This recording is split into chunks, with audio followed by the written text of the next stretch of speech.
Well, personally, I love science. I love the curious world. I love the human potential.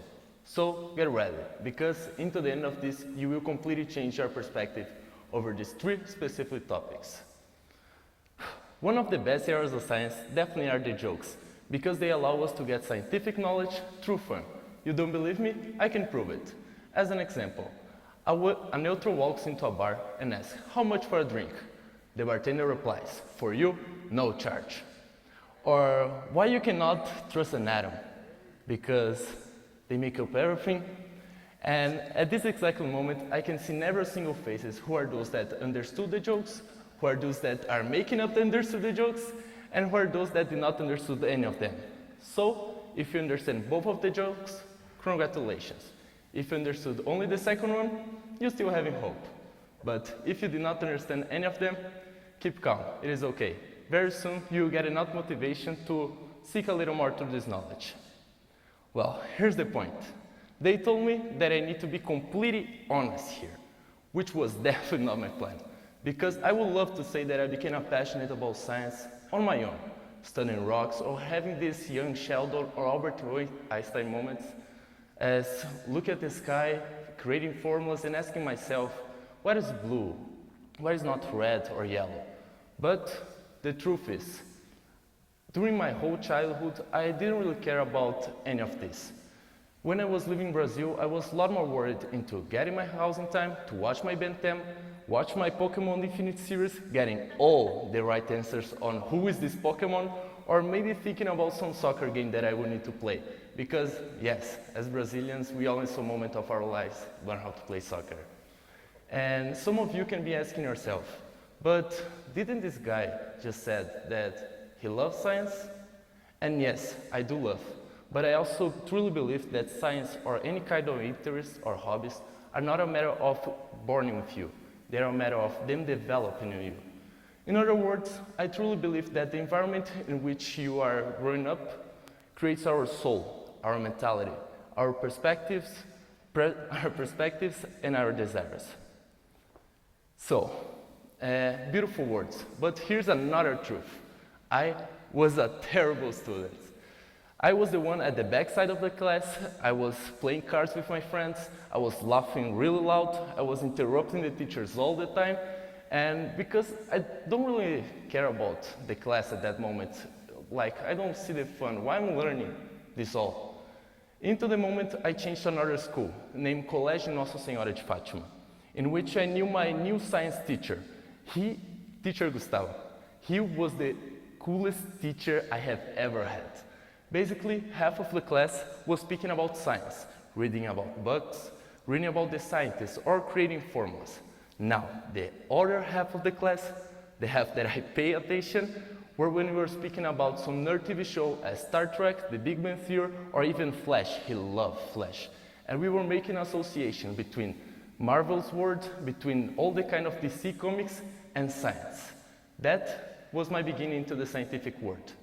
When I remember that a challenge that he proposed to us in our 6th grade, where he challenged us that he could put above our barrel, this that we lift in construction, something that neither the strongest guy in our class would be able to lift. And that was Pedro. Pedro was repeating the 6th grade for the 2nd time. Big guy, really guy.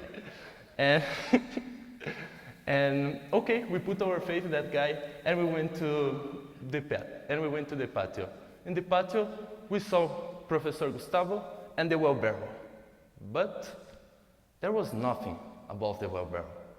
We were not understanding at the moment, and he noticed. So he told in low voice, "Pedro, please sit in the well barrel." Pedro sit in the well barrel? But teacher, this is the guy that we sent to lift the well barrel. He cannot do both. Please, Pedro, sit in the well barrel. So he started to explain. A body cannot generate force by their own. He needs a second action over him. Explaining the Newton law, where all the objects stay static into the moment an exerted force is applied over the same. We complained a lot that he was cheating, because we were 11 years old, that was definitely cheating. But we lose our bet. And that was my beginning into the scientific world, my personal beginning. Having a long path into the robotics world. That was also given by the coolest teacher in our school. And yes, you all got right, Gustavo. Basically, half of the class, no, basically the whole class was a final mission that he gave to us. As an example, take the robot off this side of the class to this side of the class without touching any object in the way. And at that moment, I started to develop my programmation abilities and skills because I want to beat my friends. I want to have the best robot and I want to win. Basically, this was. Into the moment that something changed. The school got invited into a national robotic competition named FLL, First LEGO League, in which only the students of the 9th grade to the 6th grade will be able to enjoy the team. And okay, nice, we can do it, but deeply I had no hope to be part of the team, because all the time I went into the robotics class, I saw on the shelves these crazy robots that the 12th graders and 9th graders were doing. They were like tanks, they had lasers, they had all the kind of sensors that you can imagine. But I got invited to be part of the team, the youngest guy in the team. And basically, the competition was a table, as you can see, that had a lot of missions. And we have one robot, we could have 2 minutes and 30 seconds to complete as many tasks as possible. As amount of tasks will give our points. In other words, as many tasks you do, as many points you will get.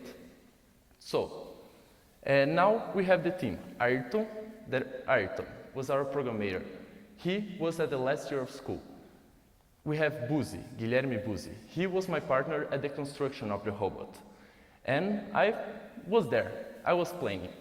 But, we went to the competition after several days of work.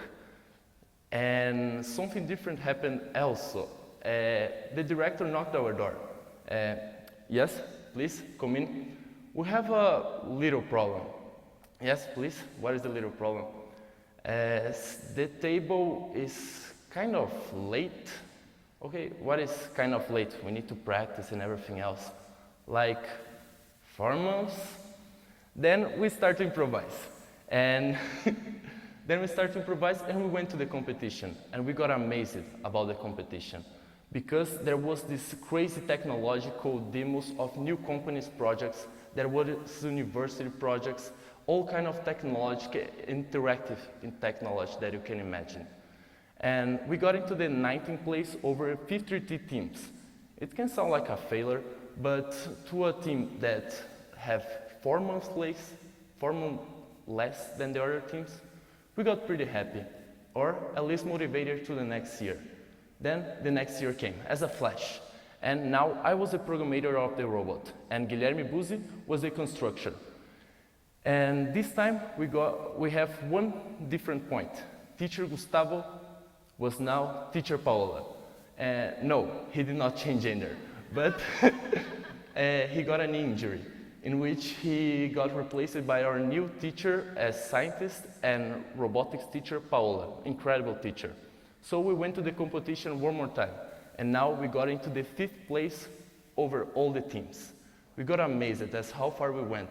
It was a lot of job with a lot of effort there. But it's still not enough to satisfy our desire, because now we got a taste over this world, and we want more.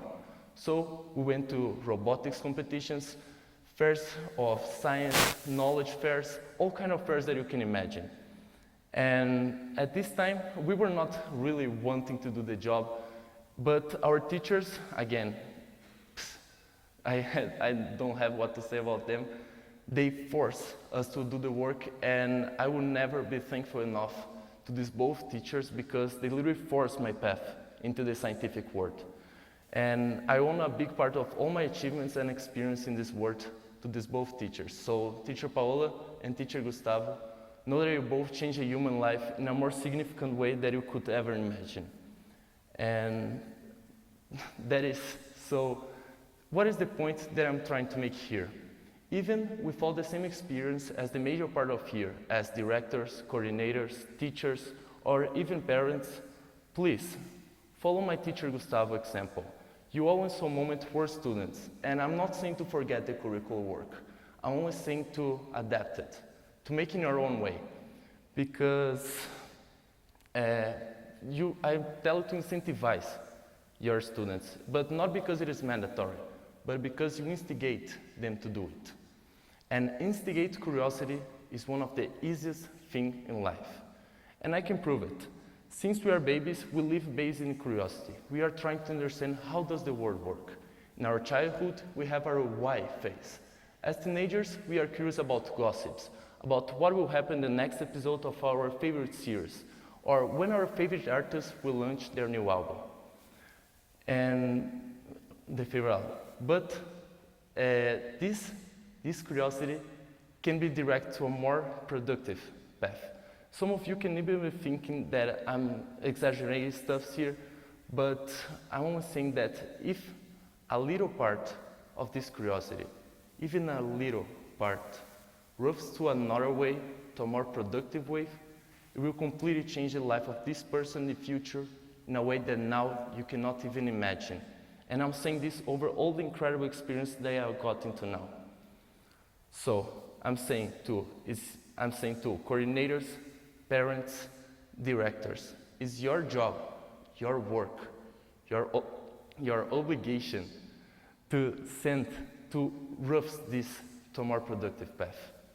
And over all the incredible experience that I got, I knew incredible projects. I knew a completely different circle of people. I saw university students, college students, and primary students. And science do not have a specific age, but they all achieve their goals with the same weapon, curiosity. So improve your mindset, get always better, because knowledge is never enough. Thanks.